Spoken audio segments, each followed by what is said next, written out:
Mga idol, what's up? Good morning. Wala yung bukana ng bitukang manok, also known as Sigsag Road. Ayan, hindi tayo makapag-video ng maayos kasi nagmumotor tayo mag-isa lang.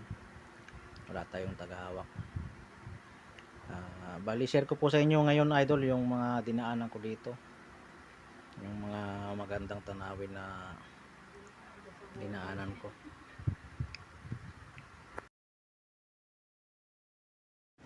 Yung mga biyahero dyan na napapadaan dito, ito yung kadalasang stopover nila.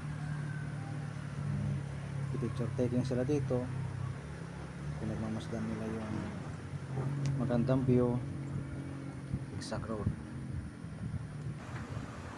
Ito pala yung isa sa mga magandang tanawin dito na dadaanan ko. Ayan, may nakita ako dito. Ayan, tubig yan ang gagaling sa taas. Share ko po sa inyo.